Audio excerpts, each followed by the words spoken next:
নমস্কার দর্শক বন্ধুরা, লিপিস কুকিংয়ে আপনাদের স্বাগত জানাই। আজ হাজির হয়েছি দারুণ টেস্টি পমফ্রেট তাওয়া ফ্রাইয়ের রেসিপি নিয়ে। বাইরে থেকে দারুণ মুচমুচে, ভেতর থেকে একেবারে জুসি আর দারুণ টেস্টি। আশা করছি আপনাদের ভীষণ ভালো লাগবে। আমার চ্যানেল এখনও না সাবস্ক্রাইব করা থাকলে চ্যানেলটি সাবস্ক্রাইব করার অনুরোধ রইল। এখানে আমি 5টি পমফ্রেট মাছ ভালো করে কেটে ধুয়ে জল ঝরিয়ে রেখেছিলাম। এখন প্রত্যেকটি পমফ্রেট মাছের দুদিকেই এভাবে 3টে করে কাট লাগিয়ে দিচ্ছি, যাতে করে তেল মশলা খুব ভালো করে মাছের মধ্যে ঢুকে যেতে পারে। আর তারপর আমি গ্রাইন্ডিং জারে নিয়ে নিলাম 1/2 থেকে 1 ইঞ্চির মতো আদার টুকরো, 3-4টে কাঁচা লঙ্কা, 15-16টা নিলাম রসুনের কোয়া, আর নিচ্ছি একটু ধনে পাতার ডাঁটি। আপনারা পাতাও নিতে পারেন, তবে ডাঁটির ফ্লেভারটা খুব স্ট্রং আর সুন্দর হয়। পরিমাণ মতো জল দিয়ে এগুলো বেটে একটি বড় বোলের মধ্যে নিয়ে নিলাম।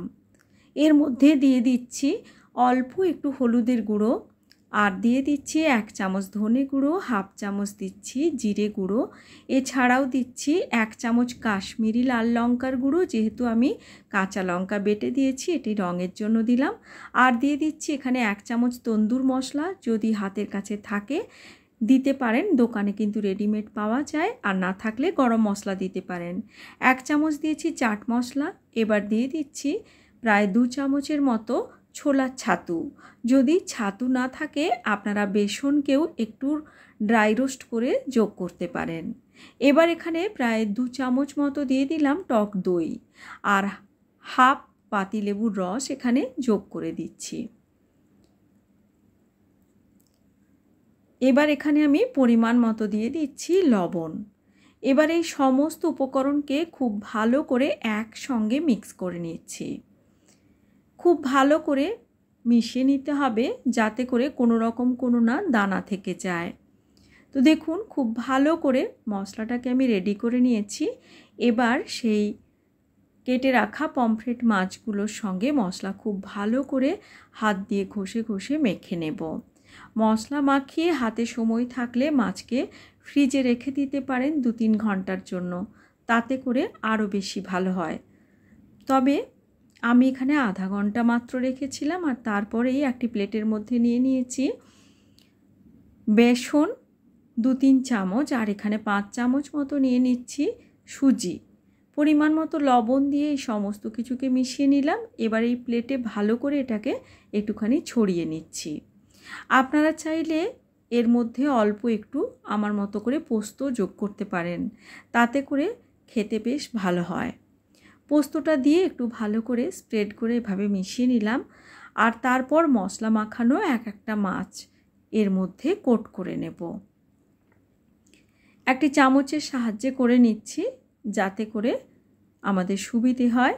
ভালো করে দুদিকেই এভাবে কোট করে নিয়ে এক্সট্রা কোটিং ঝরিয়ে নিয়ে একটি প্লেটের মধ্যে রেখে নিচ্ছি। এভাবে মশলা মাখানো সমস্ত মাছগুলো কোট করে প্লেটের মধ্যে রেখে নিচ্ছি। আপনারা চাইলে এভাবে তৈরি করে ফ্রিজে রেখেও দিতে পারেন, আর যখন যখন দরকার তখন আপনারা ভেজে নিতে পারেন।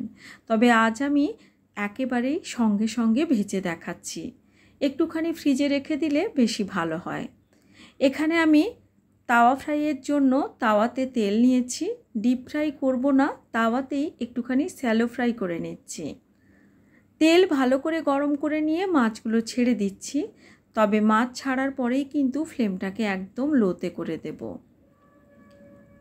যাতে করে বাইরে থেকে এটা বেশ ক্রিস্পি তৈরি হয়, আর ভেতর থেকে মাছটা যাতে ভালো করে কুক হতে পারে।